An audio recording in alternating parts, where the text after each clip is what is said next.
শুধু দর্শক,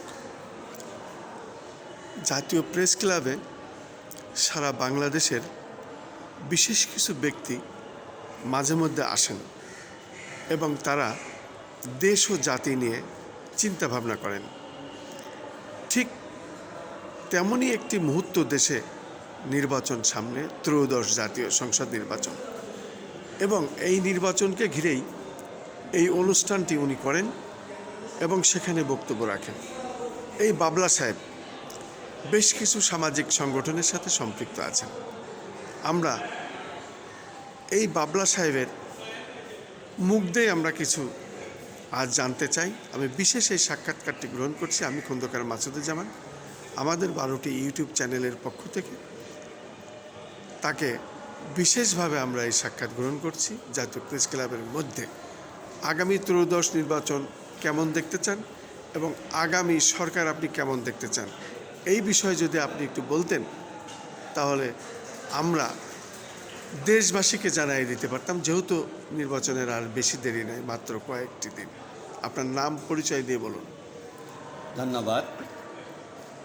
আমি A K M. Shakil Reza Babla, mother of democracy গণ অধিকার গণতন্ত্র পরিষদের সহসভাপতি বর্তমান দায়িত্ব পালন করছি। আগামী নির্বাচন যেন সুন্দর, সুষ্ঠু, অংশগ্রহণমূলক হয়, এটাই আমি কামনা করছি।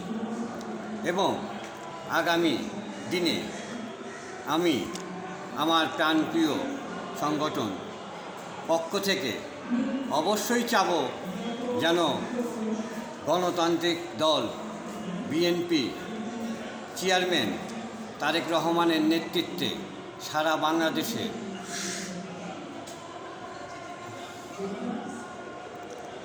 $250টি আসন আমরা আশা রাখি এবং সরকার গঠন করব। এবং প্রধানমন্ত্রী উনিই হবেন।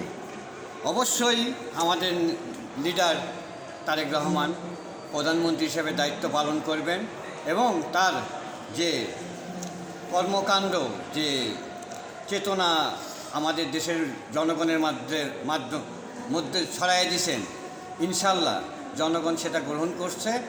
এবং তারেক জিয়া উনি অত্যন্ত ভালো এবং কঠিন মানুষ, মানে অন্যায়ের সঙ্গে উনি কখনো আপোষ করেননি, আমাদের ম্যাডামের মতোই। তা আমরাও চাব ইনশাল্লাহ উনি আগামী দিনে ওনার কথা যেন বাস্তবায়ন করতে পারে এবং দেশকে একটা স্বনির্ভর জাতি হিসাবে মাথা উঁচু করে দাঁড় করাতে পারে, এটাই আমি কামনা করছি।